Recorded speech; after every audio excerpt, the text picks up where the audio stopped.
وأن محمدًا عبده ورسوله يا أيها الذين آمنوا اتقوا الله حق تقاته ولا تموتن إلا وأنتم مسلمون يا أيها الناس اتقوا ربكم الذي خلقكم من نفس واحدة وخلق منها زوجها وبث منهما رجالا كثيرا ونساء واتقوا الله الذي تساءلون به والأرحام إن الله كان عليكم رقيبا يا أيها الذين آمنوا اتقوا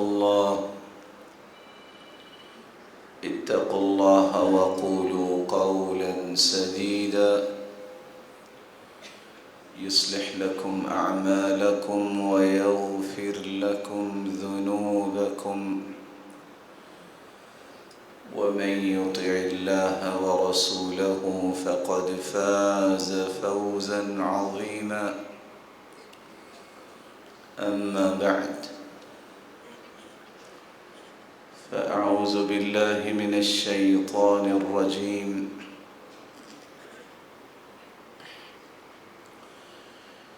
لقد كان لكم في رسول الله أسوة حسنة لائق التکریم سامعین مکرم، اللہ ذوالجلال کا بے پناہ احسان ہے جس نے ہماری رشد و ہدایت کے لیے نوشتہ ہدایت قرآن مجید کو نازل کیا، اس کی روشنی میں تربیت اور تزکیہ کرنے کے لیے ہادی و مرشد اس ہستی کو بنا کے بھیجا جو پوری کائنات سے اعلیٰ ہے، محمد الرسول اللہ صلی اللہ علیہ وسلم۔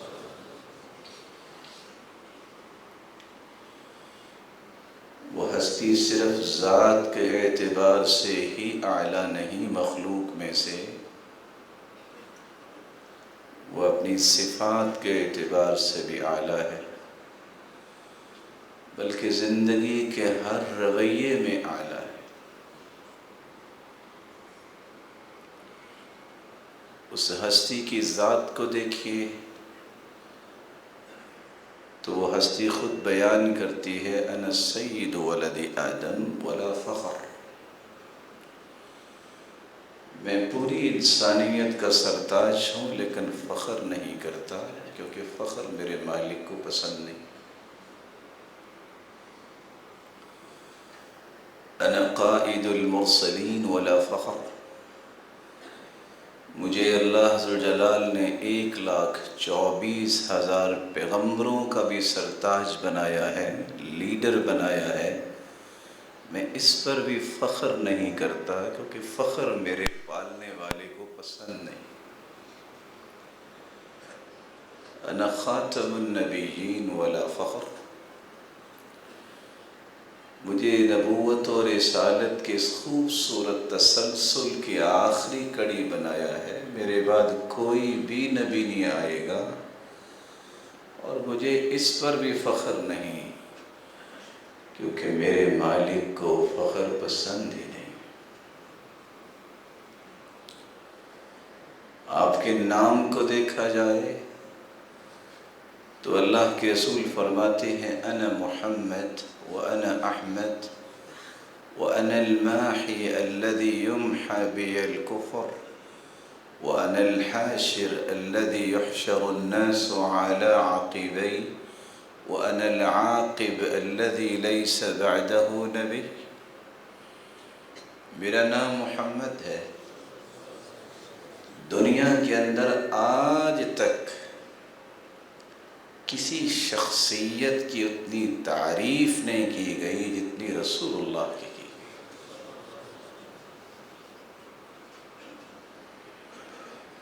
دنیا کے اندر اللہ نے کوئی ایسی ہستی نہیں پیدا کی کہ جس کی بعثت، جس کی آمد پر روئے زمین سے کفر مٹ گیا. یہ واحد ہستی تھی، وہ محمد مصطفیٰ کی ہستی تھی. آدم سے لے کر قیامت تک آنے والی آدمیت اور انسانیت میں کوئی بھی نبی، پیغمبر، کوئی بھی بڑے سے بڑا لیڈر ایسا نہیں کہ قیامت کے دن اس کی سفارش رسول اللہ صلی اللہ علیہ وسلم سے پہلے سفارش کرنے کا وہ مجاز ہوگا. سب کے سب اللہ کے رسول کے جھنڈے تلے ہوں گے اور سفارش کریں گے. حساب شروع ہونے کے لیے تو محمد مصطفیٰ کریں.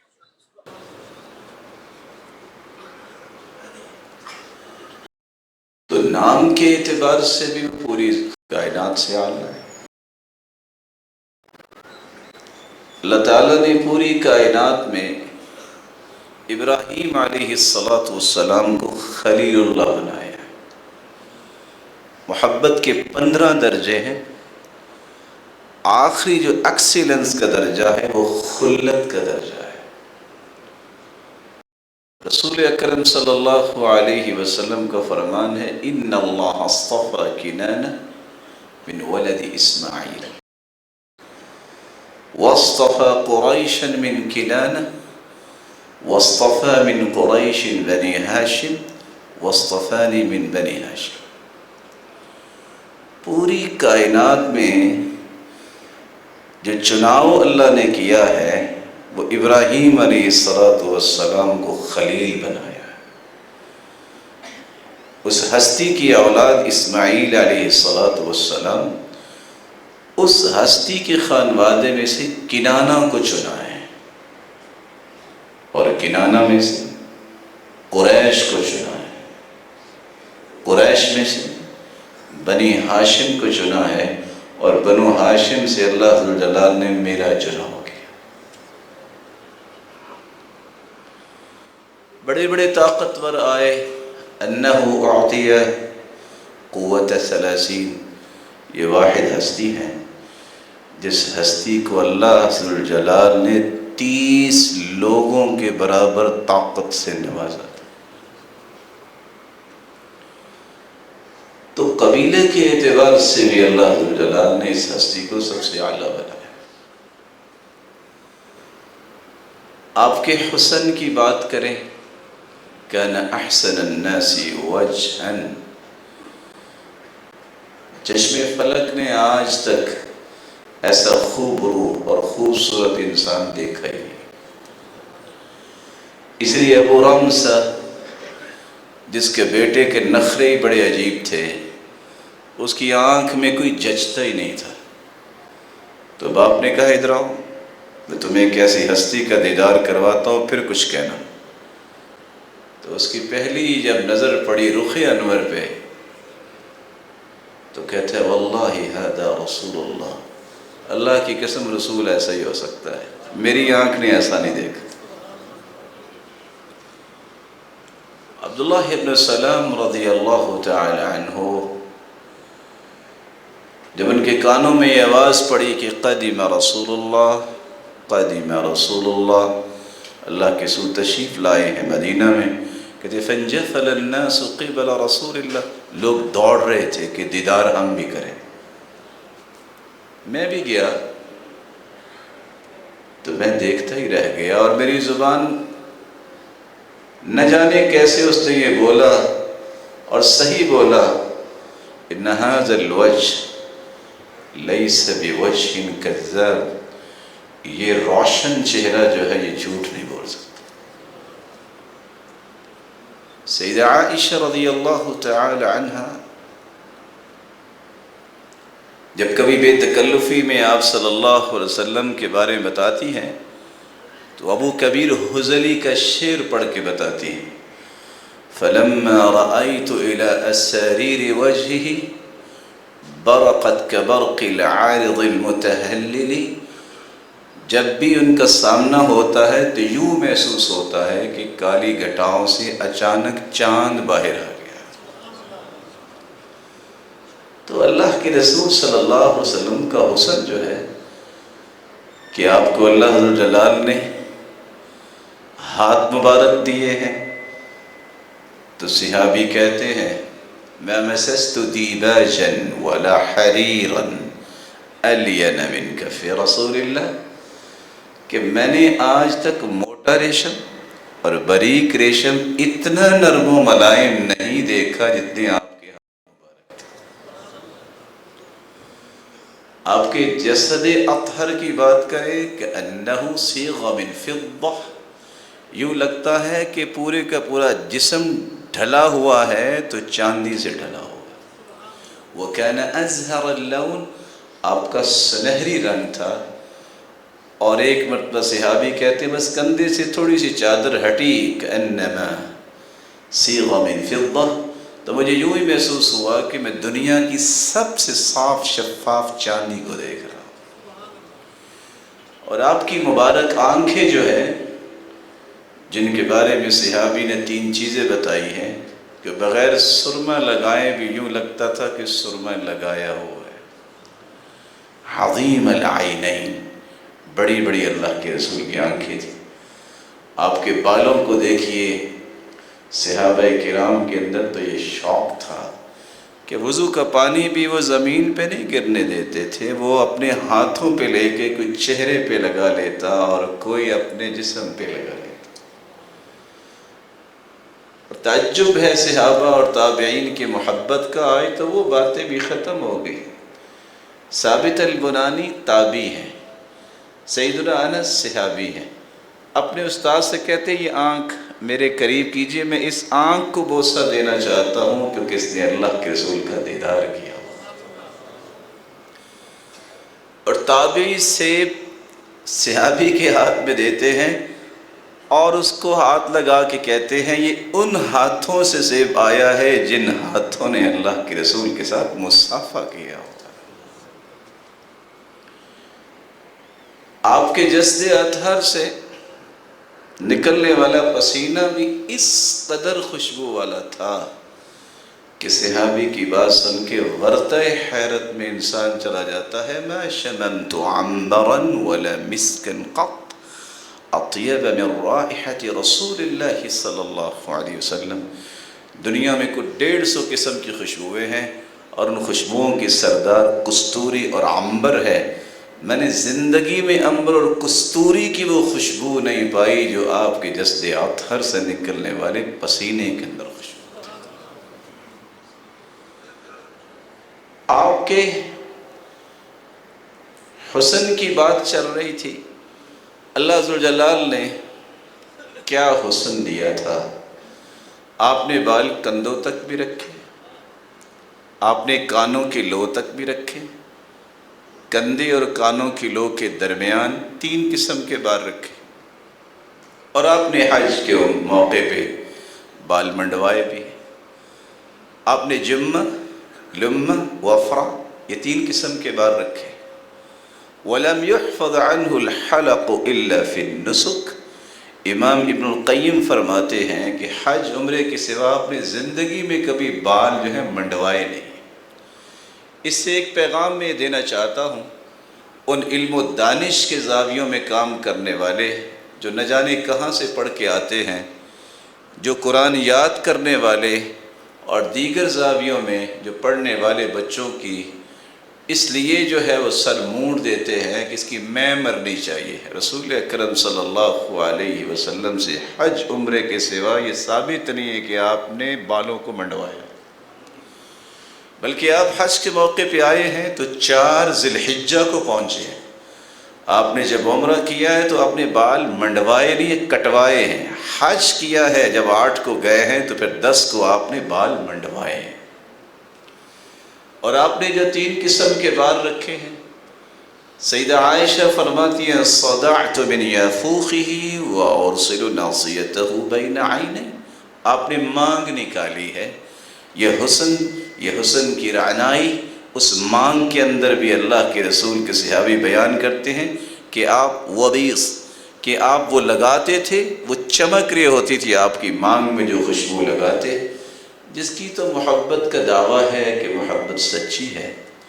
تو پھر جس ہستی کو اللہ نے ذات کے اعتبار سے، صفات کے اعتبار سے، نام کے اعتبار سے، قبیلے کے اعتبار سے، حسن کے اعتبار سے اور اخلاق کے اعتبار سے پوری کائنات سے اعلیٰ بنایا ہے، تو پھر اس طرح کے رویے تو اختیار کرنے چاہیے۔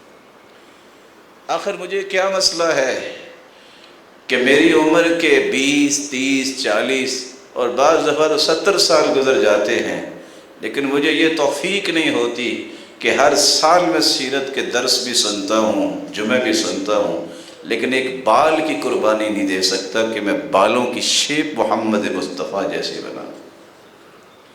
اس کا مطلب یہ ہے کہ مجھے اور آپ کو بہت زیادہ استغفار کی ضرورت ہے۔ یہ جو ران کی کیفیت ہے، دل پہ دبیز پردے آ چکے ہیں سستی اور غفلت کے، یہ دور ہونا بہت ضروری ہے۔ آپ کے اخلاق کی بات کریں تو آپ کے ساتھ بھی کام کرنے والے موجود ہیں۔ سیدنا انس فرماتی ہیں وَلَقَدْ خَدَمْتُ رَسُولَ اللَّهِ صلی اللہ علیہ وسلم 10 سنین، 10 سال میں نے خدمت کی ہے، یہ کوئی معمولی عرصہ نہیں ہے۔ وَمَا قَالَ لِي أُفْ قط، 10 سالوں میں میں غلام تھا، خدمت گزار تھا، لیکن اللہ کے رسول نے ایک مرتبہ بھی مجھے اف نہیں کہا، اور ایک مرتبہ بھی یہ نہیں کہا ہلا فعلت کذا، اور تم نے یہ کام کیوں نہیں کیا۔ ایک مرتبہ مجھے بھیجا تو میں بچہ تھا، کھیل میں لگ گیا، تو آپ نے کندھے کے پیچھے ہاتھ رکھا، کہا یا انیس، وہ چھوٹے انس تم چلے گئے جہاں جانا تھا، پتا تو تھا کہ نہیں گیا۔ جس ہستی کے اخلاق کی یہ کیفیت ہو، بھلا اس ہستی جیسی اور ہستی ہو سکتی؟ آپ کی صداقت کی بات کو اگر شروع کیا جائے تو ٹائم ہی اتنا ہوتا ہے، دن گزر جائیں لیکن آپ کی صداقت کے قصے ختم نہ ہوں۔ آپ نے جو بات ایک مرتبہ کہہ دی ہے وہ اللہ ذوالجلال نے سچ کر دکھائی، کیونکہ وہ زبان حرکت ہی اس وقت کرتی تھی جب وحی آ جاتی تھی، وحی کے بغیر تو حرکت نہیں کرتی۔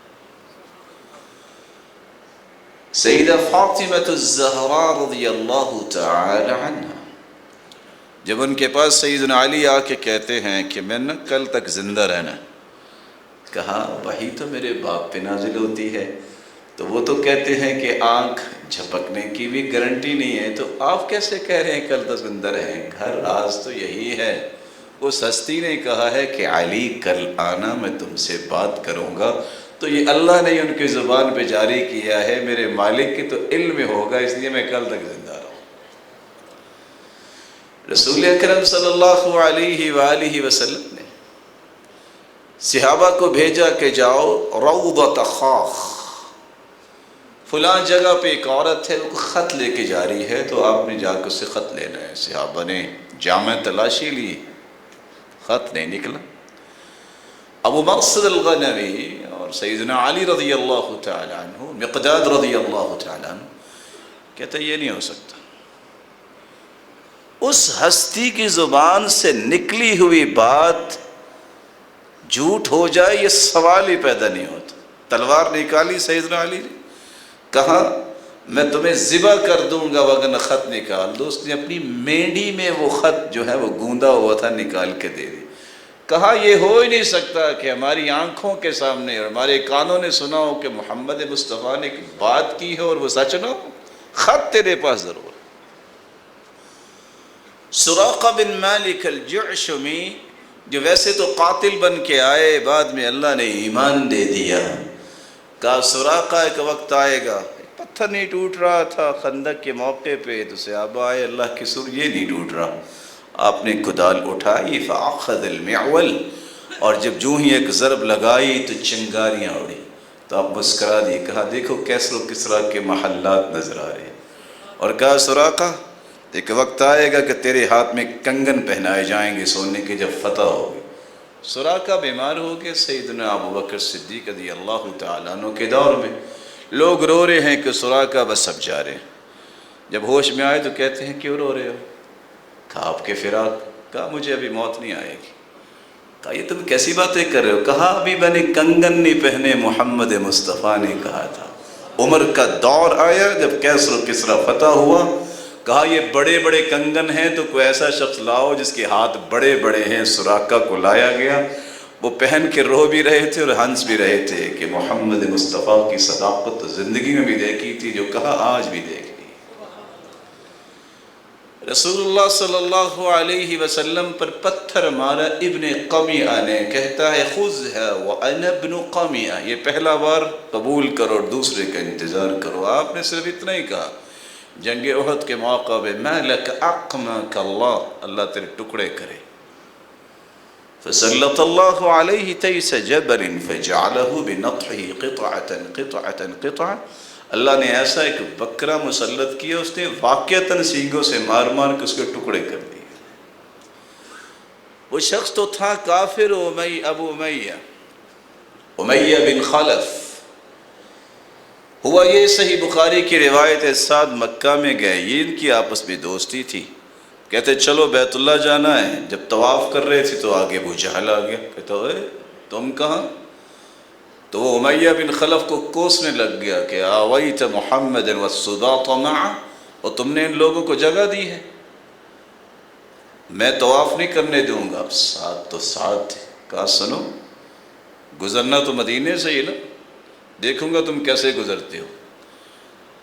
تو امیہ بن خلف بجائے اس کے کہ یہ بھی تعلق ہے، کہتے ہیں لا ترفع صوتك على سید هذا الوادی، سعد یہ مکے کا سردار ہے، اس کی آواز پہ اپنی آواز بلند نہ کرو۔ تو سعد رضی اللہ تعالیٰ نے ابو جہل کو تو چھوڑا، امیہ کو کہتے تیرے بارے میں تو اللہ کے رسول نے کہا تیری تو گردن ہم نے اڑانی اڑانی۔ کہتا ہاں افی مکہ ام فی خارجہا، یہ بس بتا دو یہ تو طے ہو گیا کب میں نے مارا جانا ہے، مکے میں ہی مارو گے کہ مکے کے باہر مارو گے؟ دوڑ لگا کے گھر گیا، بیوی روٹیاں پکا رہی تھی، کافرہ، تو کہتا ہے اتعرفین ما قال لی اخی الیسربی، جانتی ہو آج یسرب کے دوست نے کیا کہا ہے؟ کہا کیا کہا ہے؟ کہ اِنَّا سَنَقْتُلُكَ، ہم تجھے قتل کریں گے۔ تو اس نے وہ روٹیاں چھوڑ کے کہتی ہے واللہ ما یکذب محمد ابدا، اللہ کی قسم محمد نے کبھی جھوٹ نہیں بولا۔ کافر تھا۔ ہوا یہ کہ جب احد کی جنگ کے لیے ابو جہل نے نکالا، بدر کے موقع پہ جب نکالا تو اس کو تو پتا تھا کہ میرے بارے میں یہ بات ہو چکی ہے، تھوڑا سا چھپنا چاہا بیت اللہ کے سائے میں آ کے۔ ابو جہل آ کے کہتا ہے عورتو چوڑیاں پہن کے بیٹھنا ہے، اٹھو تم سردار ہو۔ اس کے دل میں ڈر تھا کہ کہا گیا میں نے تو مارا جانا ہے۔ بیوی نے پھر کہا کدھر جا رہے ہو؟ تمہیں پتہ نہیں ہے کیا کہا تھا؟ کہتا بس وہ سردار ہے تو تھوڑی دیر چلوں گا واپس آ جاؤں گا۔ ابو جہل بھی بڑا شاطر تھا، وہ تھوڑی دیر کے بعد گھوڑا لے کے آئے، امیہ ترحل، آگے نکلو تم سردار ہو۔ کھینچتے کھینچتے اسے لے آیا، اور پتہ اس وقت چلا جب اس کو ڈھیر کر دیا گیا۔ رسول اکرم صلی اللہ علیہ وسلم کی زبان سے نکلی ہوئی بات اس سے بڑی صداقت روئے زمین پر ہے ہی کوئی۔ آپ کے معجزات کی بات کری جائے تو اتنے معجزات تھے کہ انسان سوچتا اور دیکھتا اور سنتا ہی رہ جائے۔ عصر کا وقت ہے، صحابہ 300 لوگ ہیں، پانی ہے نہیں، بڑی پریشانی ہے، پینے کے لیے بھی نہیں۔ آپ نے فرمایا فَأُوتِيَ بِقَدَحٍ رَحْرَةٍ، اچھا پیالہ لاؤ۔ صحابی کے پاس تھوڑا سا پانی تھا، وہ اپنے ہاتھ میں لیا، اپنے چہرہ انور پہ لگایا اور وہی پانی پیالے میں ڈالا اور اپنی انگلیاں رکھ دی۔ فَجَعَ وَالْمَاءُ يَنْبُعُ مِنْ بَيْنِ أَصَابِعِ، صحابی کہتے ہیں ہم دیکھتے رہ گئے کہ وہ انگلیوں کے درمیان سے اللہ نے چشمے جاری کر دیے۔ حدیبیہ کے بارے میں جو روایت ہے دوسری صحیح مسلم کی کہ 1500 صحابہ تھے، پانی نہیں تھا، آپ صلی اللہ علیہ وسلم نے اسی طرح پانی جو ہے اپنے چہرہ انور پہ لگا کے ہاتھ رکھا، سب لوگوں نے وضو بھی کیا، سب لوگوں نے پانی بھی پیا، جانوروں کو بھی پلایا اور پانی ختم نہیں ہوا، اور صحابی کہتے ہیں اللہ کی قسم 1,00,000 لوگ بھی ہوتے تو یہ پانی ختم نہ ہوتا۔ صحابہ کو کہا کہ تم نے تبوک پہ جانا ہے، لیکن ایک بات یاد رکھنا، جب تک میں نہ آؤں کوئی کام نہ کرنا۔ پانی نہیں تھا، چشمہ جو ہے وَالْعَيْنَ مِثْلُ الشِّرَاكِ تَبِضُّ عَيْنٌ تَسِيلُ، جس طرح تسمہ ہوتا ہے اتنا باریک سا پانی تھا۔ اللہ کے رسول صلی اللہ علیہ وسلم آئے، پانی ہاتھ میں لیا اور دوبارہ اس میں ڈال دیا۔ صحابی پاس موجود تھے، کہا میرے صحابی ہو سکتا ہے تجھے اللہ لمبی زندگی دے، یہ اللہ کی طرف سے بلایا جا رہا ہے، اور تم دیکھو گے کہ اس چشمے سے سیراب ہوں گے جتنے باغ، 1400 سال گزر گئے، آج بھی باغ اسی چشمے سے ہی سیراب ہوتے ہیں۔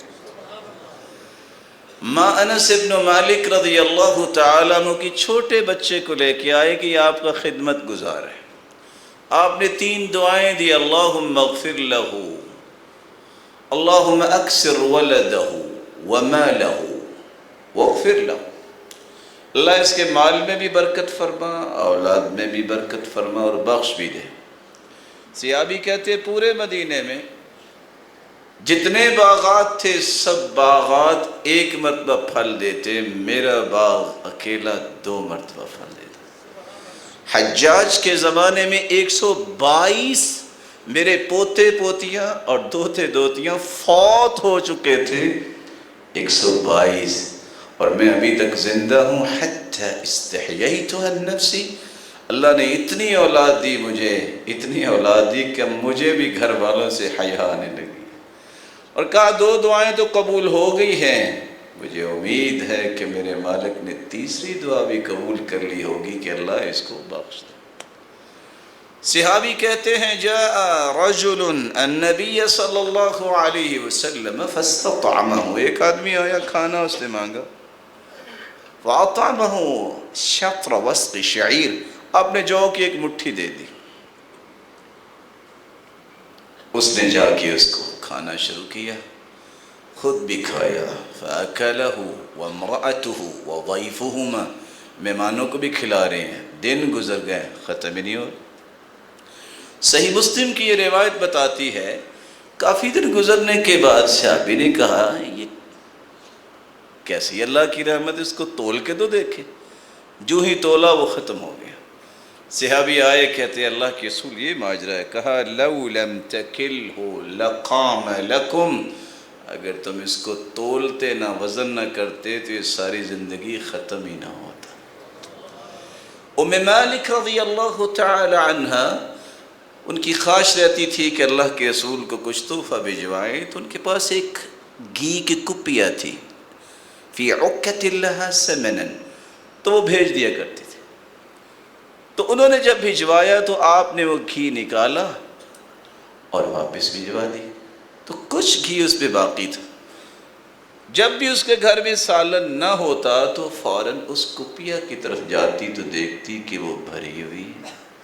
1 دن 2 دن مدت گزر گئی، ماشاءاللہ ختم ہی نہیں ہو رہا، تو ایک دن اچھی طرح اس کو صاف کر کے نچوڑ کے دیکھا تو وہ ختم ہو گئی۔ آئی اللہ کے رسول صلی اللہ علیہ وسلم کے پاس، کہا اللہ کے رسول اس طرح ماجرا ہوا ہے تو وہ تو ختم ہو گیا، کہا اعصرتیہا، تم نے کہیں اس کو نچوڑ تو نہیں لیا؟ کہا ایسا ہی ہوا۔ قال لو ترکتیہا لقام لکم، اگر تم ایسا نہ کرتی تو زندگی میں کبھی ختم ہی نہ ہوتا۔ صحابہ کو بھی اللہ نے فہم کیسی دی تھی، آپ کی آواز میں تھوڑی سی نرمی دیکھی تو سمجھ آئی صحابی کو کہ اللہ کے رسول نے کھانا نہیں کھایا، 2 دن سے کھانا نہیں کھایا، خندق کا موقع تھا۔ صحابی نے کہتے ہیں فَسَارَرْتُهُ فِي أُذُنِهِ، میں نے آہستہ سے کان میں کہا کہ آپ کھانا میرے پاس کھائیں، تو لیڈر بھی ہوں تو ایسے ہی۔ اللہ کے رسول نے آواز دے دی ایھا الناس، لوگو، ان جابرا قد صنع لکم سؤرا فہیّا اہلا، جابر نے آج کھانا بنایا، آ جاؤ۔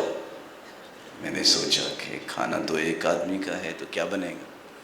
گھر پہنچے، 1400 صحابہ. کہا نادل خبازہ، روٹیاں پکانے والی کو بلاؤ. کہا وہ تو میری بیوی پکا لیتی. کہا نادل خبازہ، اور آٹے کے اوپر کپڑا ڈال دو، یہ نہیں اتارنا. خبازہ کو بھی بلایا گیا، روٹیاں بنانا شروع کی. سب صحابہ نے کھانا کھا لیا، لیکن وہ آٹا 2 سے 3 لوگوں کا ختم نہیں ہوا. رسول اللہ صلی اللہ علیہ وسلم کے صحابی جابر بن عتیق رضی اللہ تعالی عنہ، ابو رافع یہودی گالیاں دیا کرتا تھا اللہ کے رسول کو، تو ان کی نظر بڑی کمزور تھی. کہا اس کا تو کام میں ہی کروں گا. تو صحابہ بھی سوچ رہے تھے، وہ گئے، دیکھا صورتحال کیسے ہے، قلعے میں جا سکتے ہیں. شام کے قریب پہنچا.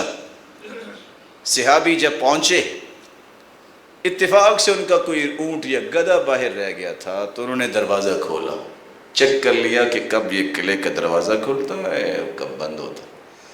تو یہ آرام سے اندر چلے گئے. مربد جہاں وہ گدھوں کو باندھتے تھے وہاں بیٹھ گئے. اس شخص نے دروازہ بند کیا اور دائیں بائیں دیکھا اور چابی ایک کونے میں رکھ دی. کہتے ہیں ٹھیک.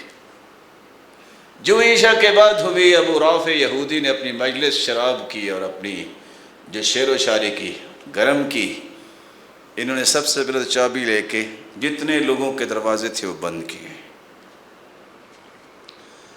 پھر کیا ہوا؟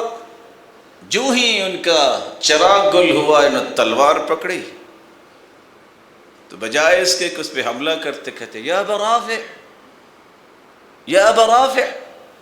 جہاں آواز آئی اسی آواز پہ ہی انہوں نے تلوار کا وار کیا اور اس نے چیخنا شروع کیا. ہٹ سے اپنی آواز کو بدل کے کہا یا ابا رافع من الذی بک، کس نے آپ پہ حملہ کیا؟ اس نے کہا ادھر سے آیا ہے.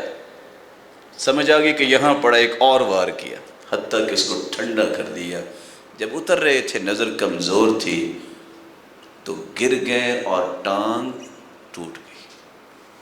اس وقت تو جلدی سے اپنے گدھے پہ بیٹھے اللہ کے رسول کے پاس پہنچے تو کہا ہاں اللہ کے رسول کے صحابی کہتے ہیں میں بشارت دینے آیا ہوں، میں اس کو ٹھنڈا کر آیا ہوں. کہا جو پھر. کہا اللہ کے رسول اب یہ حرکت نہیں کر رہی، اب اتر نہیں سکتا. آپ صلی اللہ علیہ وسلم نے فرمایا اوپ ستر رجلک، اپنی ٹانگ کو لمبا کرو. کہا اتنی تو سکت ہی نہیں. آپ نے کہا بسم اللہ، ہاتھ بسم اللہ پڑھ کے پھیرا. صحابی کہتے ہیں زندگی گزر گئی، یہ پتہ نہیں یہ ٹوٹی تھی کہ یہ ٹوٹی تھی. صحابی آئے ہیں، ان کے تیر لگا ہے آنکھ میں اور آنکھ اسی طرح باہر آ گئی. ہاتھ رکھ کے اللہ کے رسول کے پاس آئے. آپ نے کہا ہاتھ پیچھے کرو، بسم اللہ، اپنا لعاب نکالا اور اس کو ٹھیک کر دیا. کہتے ہیں زندگی گزر گئی ہے، مجھے یہ یاد ہی نہیں رہتا کہ یہ آنکھ تھی کہ یہ آنکھ تھی. دوبارہ تکلیف نہیں. رسول اللہ صلی اللہ علیہ وآلہ وسلم کے معجزات اتنے ہیں کہ انسان تصور نہیں کر سکتا. انی لعارف حجرا بمکہ یسلم علی قبل ان ابعث انی لعارفہ الان. صحیح مسلم کی روایت ہے کہ مجھے آج بھی یاد ہے ایک پتھر جو مجھے سلام کیا کرتا تھا مکہ میں. کون کہہ رہے ہیں؟ اللہ کے رسول صلی اللہ علیہ وسلم. آپ صلی اللہ علیہ وآلہ وسلم کا انتقام کسی نے دیکھنا ہو وہ بھی مثالی تھا. آپ سوچ رہے ہوں گے کہ انتقام کیسے مثالی ہوگے. من انتقم رسول اللہ صلی اللہ علیہ وسلم لنفسی، انہوں نے پوری زندگی ذاتی انتقام لیا ہی نہیں.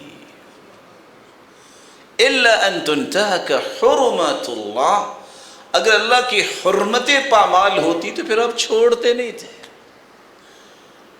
پھر ابن خطل بیت اللہ میں آ کے اس نے غلاب پکڑ لیا، گالیاں دیتا تھا اللہ کے رسول کو. صحابی نے کہا اب تو بیت اللہ میں آ گیا ہے تو کیا کرے؟ فرمایا اس کی یہاں بھی گردن اڑا تھا. تو ابن خطل کو وہاں بھی مروا دیا.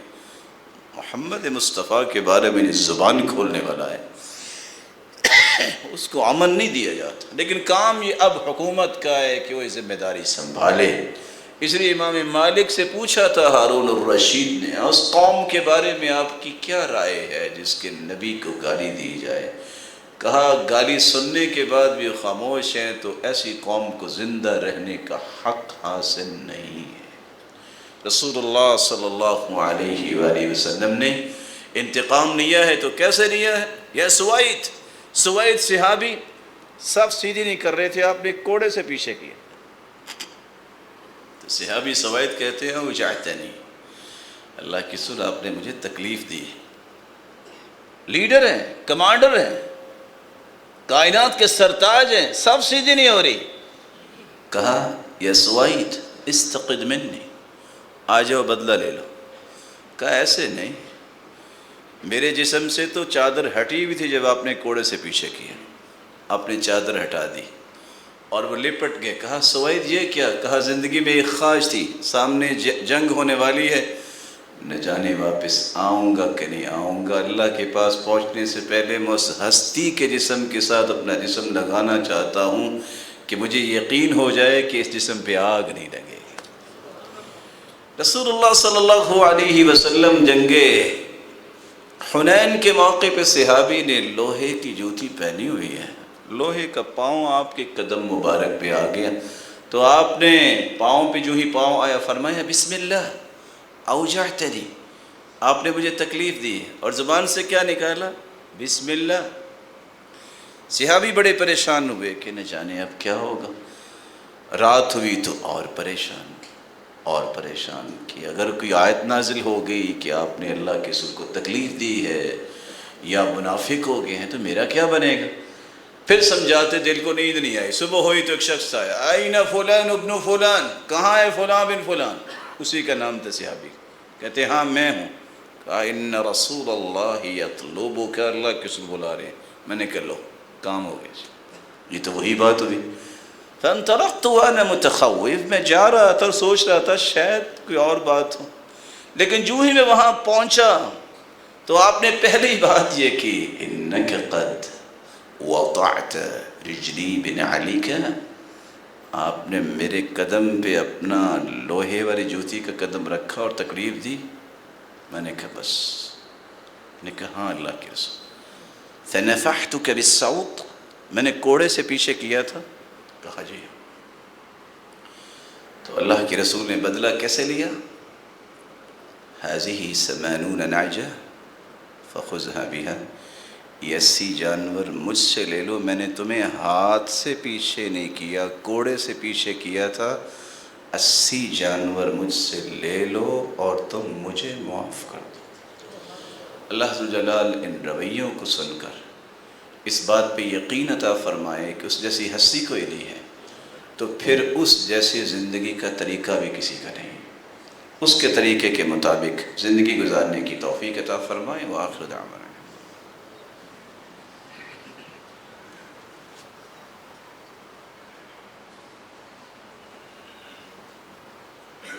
الحمد للہ علی احسانہ والشکر له علی توفیقہ وامتنانہ، اما بعد۔ آپ صلی اللہ علیہ وآلہ وسلم نے جوانوں کو بھی اپنی سیرت کا پیغام دیا ہے، بوڑھوں کو بھی، عورتوں کو بھی، اور پھر پوری امت کو۔ جوانوں کے لیے وہی پیغام ہے جو اللہ کے رسول نے سیدنا عبداللہ ابن عباس کے کندھے پہ ہاتھ رکھ کے سمجھایا تھا، بیٹا میں کچھ کلمات تمہیں سکھانے لگا ہوں، ان کی حفاظت تم کر لینا، اللہ تیری حفاظت کرے۔ پہلی بات، سوال جب بھی کرنا تو تیرا رخ اللہ کی طرف ہونا چاہیے۔ مدد جب بھی مانگو تو اس سے مانگنا جو دے سکتا ہے، وہ اللہ کے ساتھ۔ یقین کر لو کہ پوری کائنات اگر تجھے نفع دینا چاہے نہیں مل سکتا جب تک اس کا فیصلہ نہیں ہے۔ بیٹا پوری کائنات تمہارے مخالف ہو جائے کچھ نہیں بگاڑ سکے گی جب تک اس کا فیصلہ نہیں۔ آج کی یوتھ کو یہ بات سمجھ میں آ جائے کہ 64% جو پاکستان کے نوجوان ہیں، جو اگلی دہائیوں میں اس قوم کے معمار بننے والے ہیں، وہ اس ملک کو دنیا کا مثالی ملک بنا سکتے ہیں، لیکن اگر آج کی یوتھ صرف اچھلنے کودنے اور اچھل ابل کر کام کرنے اور جذبات کی راہ میں بہنے والے ہوں گے تو اگلی نسلوں کے لیے یہ عبرت بن جائیں گے۔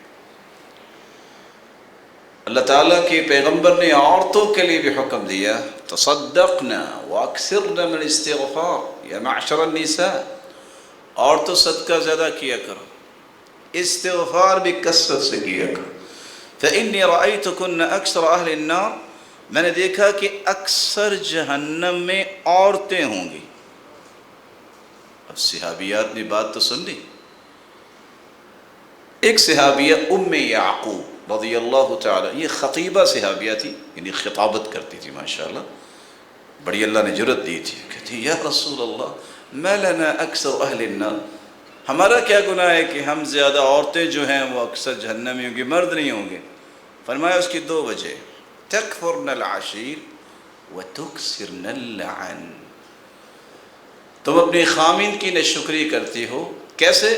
ساری زندگی آپ کی جملہ خواہشات کو پورا کر دے، جب بھی موڈ آف ہوگا تو کیا کہے گی؟ واللہ ما رأیت منک خیرا قط، اللہ کی قسم آج تک تیتھوں سوکھ نہیں پایا۔ اس ناشکری کی وجہ سے جہنم میں جاؤ گی۔ وَتُكْسِرْنَ اللَّعَنَ، اور لعن تان زیادہ کرتی ہو، چھوٹی سی بات پہ لڑائی شروع۔ پہلے سنتے تھے کہ گاؤں دیہات کریا بستی میں ایسا ہوتا ہے، اب یہ مصیبت شہروں میں بھی آ گئی۔ صبح صبح اٹھ کے عادتیں بنی ہوئی ہیں، ناشتہ تو کرنا نہیں ہوتا جلدی، اب اس نے کوئی بات کہہ دی، شروع ہوگی لڑائی۔ وہ اس کو کہہ رہی ہے تم ایسی اور تم ایسی۔ دیہاتوں میں اپلوں پہ لڑائی ہو جاتی ہے کہ تم نے پہلے اپلے کیوں وہاں رکھے، میں نے کیوں رکھے۔ 10 بجے تک پردہ بھی نہیں کرتے، جب وہ ڈائریکٹ شعائیں سورج کی پڑتی ہے دماغ بھی ابلنے لگ جاتا ہے۔ جب بالکل سٹیمنا ختم ہو جاتا ہے تو آخر وہ اپنی چادر پکڑ کے کہتی ہے اچھا تینوں پھر میرا صبر ہی پہ ہے۔ تو میں سوچتا ہوں کہ اگر یہ تھوڑی سی اور بھی کیپیسٹی ہوتی نا بولنے کی تو یہ خطاب زور تک جاری رہنا تھا۔ یہ جو عادت ہے لعن طعن کی، اس وجہ سے کثرت سے جہنم میں جائے گی۔ تو سیرت یہ کہتی ہے کہ جہنم سے بچاؤ کے 2 ہی طریقے ہیں، کثرت سے استغفار اور کثرت سے صدقہ کرنا۔ یہی وجہ ہے کہ سیدہ عائشہ رضی اللہ تعالی عنہ اتنا صدقہ کرتی کہ جب ان کے پاس بڑی سے بڑی رقم بھی آ جاتی، روزہ رکھا ہوتا، صدقہ کر دیتی۔ لونڈی کہتی افطاری کے لیے تو کچھ رکھ لیتی ہے، کہا اچھا نہیں ہے تو پہلے آپ بتا دیتی نا، اب اللہ کے سپرد، اللہ اس کا بھی بندوبست کریں گے۔ بوڑھوں کے لیے بھی اللہ کے رسول نے اپنی سیرت کا ایک پیغام دیا ہے، بوڑھوں کے لیے بھی اور جوانوں کے لیے بھی، دونوں کے لیے۔ البرکۃ مع اکابرکم، تم دنیا جہان کی ڈگریاں لے کے اور اپنے سر پہ تاج پہن کے جو چاہو اپنے آپ کو بنا لو، لیکن برکت بڑوں میں اللہ نے رکھی ہے، بڑوں کے ساتھ برکت ہے۔ اور برکت بھی 3 طرح کی ہے، جو ایک صرف بڑا ہے مسلمان ہے اس کی ایک برکت ہے، اگر وہ علم والا ہے اس کی 2 برکتیں ہیں، اور اگر وہ آپ کا والد ہے تو اس کی 3 برکتیں ہیں۔ کتنی بدقسمتی ہے کہ جو ان برکتوں سے محروم کر لیتا ہے صرف چند ٹکے آ جانے سے اور چند حرف پڑھ لینے سے۔ اس سے بڑا کوئی جاہل اور اجڑ نہیں جس کو اپنے باپ کی عظمت کا پتہ نہیں، جس کو اپنے بڑے کی عظمت کا پتہ نہیں۔ اس لیے اللہ کے رسول صلی اللہ علیہ وسلم نے فرما دیا تھا من لم يرحم صغیرنا ويعقر کبیرنا فلیس منا، جو چھوٹے پہ شفقت نہیں کرتا، بڑے کا احترام نہیں کرتا، اس کا میرے ساتھ تعلق ہی کوئی نہیں۔ وَيَعْرِفْ لِعَالِمِنَا حَقًّا، ہمارے عالم کے حقوق کو نہیں پہچانتا، اس کا میرے ساتھ تعلق کوئی نہیں۔ حقوق کیا ہے عالم کے؟ آگے بڑھ کے سلام کیجیے۔ حقوق کیا ہے؟ ان سے دعائیں لیجئے، ان سے علم سیکھیے، ان سے آداب سیکھیے، ان سے دین کے مسائل سمجھیے، اور جس بات کی قرآن و سنت کی روشنی میں وہ تاکید کرے اس پہ اپنے آپ کو پابند کیجیے۔ یہی حقوق ہے۔ رسول اللہ صلی اللہ علیہ وآلہ وسلم نے پوری امت کو یہ فرمایا تھا کہ اپنی نیتوں کو خالص کر لو. میں بھی اپنی بات کو اسی پر ختم کرنے لگا ہوں. دو ہی چیزیں ہیں جس سے انسان کا عمل قبول ہوتا ہے: اخلاص، اتباع سنت. جب تک اخلاص نہیں ہے کوئی عمل قبول نہیں. ساری زندگی سنت کے مطابق گزار لو، اخلاص نہیں ہے قبول نہیں ہے عمل. اللہ کی رضا مقصود، دنیا کو راضی کرنا مقصود نہ ہو. اور سنت کی اتباع. کتنے لوگ آپ کو میدان میں ملیں گے بڑے ہی خالص روتے نظر آئیں گے، لیکن سنت کے مطابق عمل نہیں ہے، قبول نہیں. ایسے ایسے لوگ جن کے روتے روتے داڑھیاں بھیگ جاتی ہیں لیکن انہیں کبھی بھی سنت کے مطابق نماز نہیں پڑھی. یاد رکھنا اللہ کے رسول کے فرمان کو: من عمل عملا لیس علیہ امرنا فہو رد. جو اللہ کے رسول کی سنت کے مطابق نہیں عمل وہ مردود ہے. کچھ لوگ دھوکہ کھا جاتے ہیں، فلاں تو بڑا ذکر کرتا ہے. اس کو یاد رہنا چاہیے کہ سیدنا علی کے قاتل جو تھے، جب اس کو پکڑا گیا، خلیفۃ المسلمین کو شہید کرنے والا ظالم، تو اس نے کہا تھا میرے ہاتھ پاؤں جو چاہو کاٹ دو، میری زبان نہ کاٹنا، میں ذکر کر رہا ہوں. ذکر سے کبھی اپنے آپ کو دھوکے میں نہ ڈالیے. ذکر وہ ہے جو اللہ کے رسول نے کیا، جو طریقہ سمجھا دیا. صحابی عبداللہ ابن مسعود گھر سے نکلتے، ابو موسیٰ اشعری رضی اللہ تعالی عنہ، اب تو یہ بھی دور ختم ہو گیا، گھر کے دروازے سے مسجد تک ساتھ آتے کہ راستے میں بھی کوئی بات پوچھ لیں. اب تو یہ ادب و آداب ختم ہو گئے. آنکھ دیکھا ہلکا بنا ہوا. ایک شخص کہتا ہے ہلیلو 100 مرتبہ لا الہ الا اللہ کہو، باقی سب شروع ہو جاتے لا الہ الا اللہ لا الہ الا اللہ. دیانتداری سے بتائیے، دنیا کی تمام کتابیں اٹھائیے، لا الہ الا اللہ سے بڑھ کے کوئی ذکر نہیں. پھر وہ کہتے کبروا 100 مرتبہ اللہ اکبر کہے، وہ سب شروع ہو جاتا. عبداللہ ابن مسعود نے فرمایا لقد سبقتم سبقا بعیدا، بڑے دور چلے گئے. ابھی تو اللہ کے رسول صلی اللہ علیہ وسلم کے برتن نہیں ٹوٹے اور تم نے یہ نئے کام اور بدعات شروع کر دی. طریقہ وہی ہوگا، ذکر وہی ہوگا جو اللہ کے رسول نے سکھایا ہے، جو اللہ کے رسول نے کیا ہے. کسی کے ذکر سے، کسی کی عبادت سے دھوکے میں نہ پڑنا. اصل چیز ہے کہ سنت کے مطابق عبادت ہے تو قبول، وگرنہ قبول نہیں. اس کے لیے میں آپ کو 6 امانتیں دے کے جا رہا ہوں. اگر آپ چاہتے ہیں کہ زندگی کے آخری سانس تک سنت کے مطابق کام کریں تو 6 اصول یاد کر لیں. پہلا اصول یہ دیکھنے کے لیے کہ سنت کا عمل ہے کہ سنت کا عمل نہیں ہے. ان تكون العبادة موافقة للشرع في سببها. جو بھی شریعت بنے گا عمل، اس کا سبب شریعت نے بیان کیا ہو. ہم عید مناتے ہیں عید الفطر، کس کی؟ اس کا سبب بیان ہوا ہے کہ اللہ کے سنے مدینے والوں کو کہا جاہلیت میں 2 خوشی کے دن تھے تو اللہ نے تمہیں اچھے 2 دن دے دیے، ایک عید الفطر ہے، ایک عید الاضحیٰ ہے. روزے رکھے، اس کا انعام لینے کے لیے اللہ نے خوشی کا دن مقرر کیا عید الفطر. قربانی کے دن قربانی کرنی ہے. سبب آج اگر عید نوروز اور عید میلاد النبی اور طرح طرح کی عیدیں شروع کرے گے، سبب کیا ہے؟ بھلا اللہ کے رسول صلی اللہ علیہ وسلم نے 23 سال میں یہ کام کیا. لوگ لڑائیاں کرتے ہیں، میں کہتا ہوں اکیلے اکٹھے بیٹھ کے ٹھنڈے دل سے سوچئے محبت ہے یا کہ جہالت ہے. یہ سوچیے جس کام کو اللہ کے رسول نے نہیں کیا. 40 سال تک ان کی وہ بیوی زندہ رہی ہے جن کے بارے میں اللہ کے رسول نے فرمایا تھا کہ جنت میں بھی میری بیوی ہے عائشہ صدیقہ. کیا انہوں نے ایک مرتبہ بھی ایسا کیا؟ سیدنا ابو بکر صدیق، عمر، عثمان و علی رضی اللہ عنہم، کیا کسی نے ایسا کیا؟ سبب کیا ہے؟ کوئی سبب نہیں ہے. یہ شریعت کا حصہ ہی نہیں ہے. جس چیز کا سبب شریعت نے بیان کیا ہے وہ دین ہے، اس کا سبب نہیں ہے شریعت نہیں بن سکتی. دوسرا اصول ان تکون العبادۃ موافقۃ للشرع فی جنسها. جس کو اللہ کے رسول نے شریعت کہا ہے اس کی جنس کا تعین کیا ہے.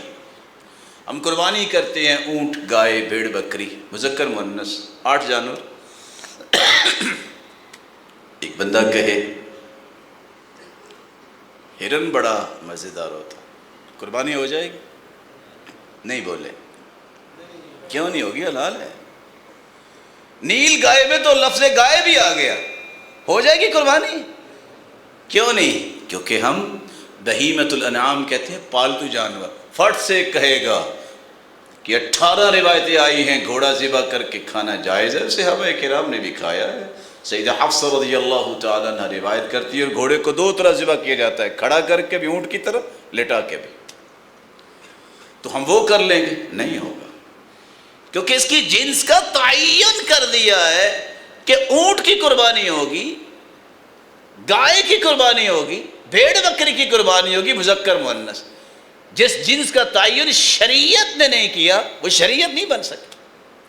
تیسرا اصول ان تكون العبادة موافقة للشرع في قدرها. شریعت وہ ہے جس کی تعداد بھی اللہ کے رسول نے بیان کر دی ہے. فجر کے کتنے فرض ہیں؟ کتنی رکھتے ہیں؟ ابھی کہہ دیا. یہ تو قیامت کے نزدیک لوگ کہیں گے کہ فجر کے 4 فرض ہیں. 2 تو سنتے ہیں نا. صحیح الجامع کی روایت ہے کہ سنت سے اتنی دوری ہوگی کہ لوگ فجر کی 4 رکعتیں پڑھا کریں گے. فرائض سنتیں ملا کے تو 4 ہیں. اگر ایک بندہ کہے کہ 2 ہی رکھتے ہیں، میرا بڑا جی چاہتا ہے کہ میں 4 پڑھ لوں، ٹھیک ہے، بولیے بھی عبادت ہی ہے نا.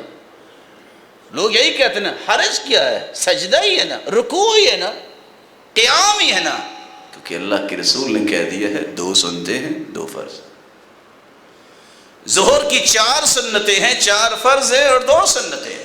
عصر کے 4 فرض ہیں، مغرب کے 3 اور پھر 2، پھر عشاء کے 4 اور 2 اور 3. اگر آپ وضو کرتے وقت بھی ہاتھ، چہرہ اور پاؤں دھوتے ہیں، کتنی مرتبہ دھونا چاہیے؟ ایک بندہ کہتا ہے نہیں صفائی نہیں صحیح ہوتی، میں تو 7 مرتبہ دھوؤں گا. برا کام ہے کوئی؟ صفائی ہے نا. فقد اساء وظلم، اس نے وقد اعتدى، زیادتی بھی کی، ظلم بھی کیا، غلط بھی کام کیا کہ اللہ کے رسول کی تعداد سے زیادہ اختیار کی. تو شریعت نے عیدوں کی تعداد کتنی بتائی ہے؟ ہاں 2. تعداد طے ہے، اس سے زیادہ نہیں کر سکتے. اپنی مرضی سے عبادات کو چینج نہیں کر سکتے، اپنی کشید کی ہوئی سوچ کے مطابق کہ اچھا کام ہے نا، اچھا وہی ہے جو اللہ کے رسول نے کہا. چوتھا اصول ان تكون العبادة موافقة للشرع في كيفيتها. جو عبادت ہے اس کی کیفیت طے ہے. پہلے ہاتھ دھوئیں گے، پھر منہ دھوئیں گے، پھر کرتے کرتے آخر میں پاؤں. ایک بندہ کہتا تھکاوٹ ہوئی ہے جی چھوڑیں، میں پہلے پاؤں نہ دھو لوں، چلو اٹھتے اٹھتے پھر چہرہ ہاتھ دھو کے جا کے نماز پڑھ لوں گا. کام تو وہی کیے، ہو جائے گا وضو.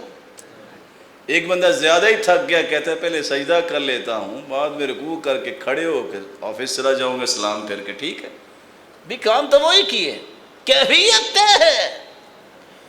اللہ کے رسول کے نماز کی کیفیت، ہر عبادت کی یہ کیفیت طے ہے. اس کو کہتے ہیں توقیفی، جیسے اللہ کے رسول نے کی، چینجنگ نہیں ہو سکتی. آپ نے ہاتھ اٹھائے ہیں تو کہاں تک؟ کندھوں کے برابر یا کانوں کی لو تک. صحابہ نے سینے تک. تو جو یہاں تک لے جاتے ہیں ان پیارے بھائیوں سے پوچھئے کس حدیث میں آیا؟ کیفیت طے ہے. یشد بہم علی صدری، سینے پہ ہاتھ باندھتے دونوں. اب سینہ کس کو کہتے ہیں؟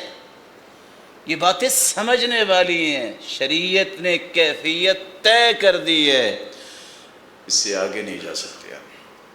پانچواں اصول ان تکون العبادت موافقۃ للشرع فی زمنہا، ایک وقت مقرر کر دیا۔ عید الفطر کا وقت کون سا ہے؟ روزوں کے بعد۔ عید الاضحیٰ کا وقت کون سا ہے؟ 10 ذی الحجہ کو۔ باقی کو مقرر کیا تھا رسول اللہ صلی اللہ علیہ وسلم نے، وقت طے کر دیا۔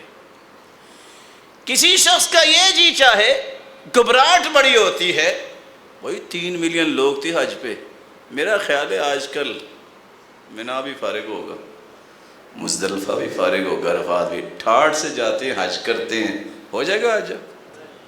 کیونکہ حج کے لیے الحج اشہر معلومات، مہینے طے ہیں، شوال، ذوالقعدہ، ذوالحجہ کے پہلے دن، اس لیے اس کے علاوہ حج نہیں ہوگا۔ آپ یہ کہیں مشغولیت آنے والی، میرا خیال ہے کل کی بھی، پرسوں کی بھی، آج ہی نمازیں پڑھ لیتے ہیں، ہو جائیں گی، جب تک اذان نہیں ہوگی نماز فرض نہیں آپ۔ اس لیے شریعت نے جس وقت کا تعین کر دیا ہے اس وقت سے ادھر ادھر نہیں ہو سکتے۔ آخری اصول ان تکون العبادۃ موافقۃ للشرع فی زمنہا فی مکانہا، کچھ عبادتوں کا جگہ کو بھی طے کر دیا ہے۔ 55 سال 6 مہینے دنیا کے کسی جگہ نماز پڑھے با جماعت، اس کے مقابلے میں بیت اللہ میں ایک نماز پڑھیں تو 55 سال 6 مہینے کی نمازوں سے افضل ہے۔ یہ فضیلت کس جگہ کی ہے؟ صرف بیت اللہ کی۔ 1000 نمازوں سے افضل نمازوں کا ثواب کہاں ہے؟ صرف مسجد نبی۔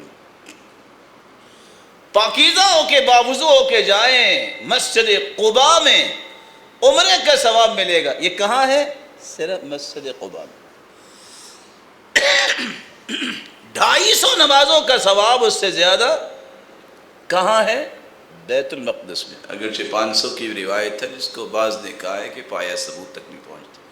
اگر کوئی کہے کہ آپ فلاں رائیونڈ شریف میں چلے جائیں تو 49 کروڑ کا اجر ملے گا، کہاں لکھا ہے؟ یہ ہے وہ گمراہیاں جس کی طرف ہماری توجہ نہیں ہوتی۔ اتنا ثواب ملے، کیسے ثواب ملے گا؟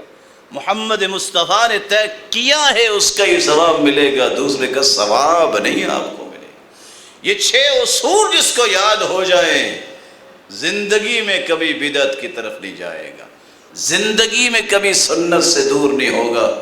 اللہ ذوالجلال ہم سب کو یہ سمجھنے کی توفیق عطا فرمائے اور پوری زندگی سنت کے مطابق گزارنے کی توفیق دے، اور قیامت کو اسی ہستی کا ساتھ دے جس ہستی کو ہمارے لیے رول ماڈل بنایا ہے، اور اللہ ذوالجلال اپنے دیدار کا بھی مستحق بنائے۔ وآخر دعوانا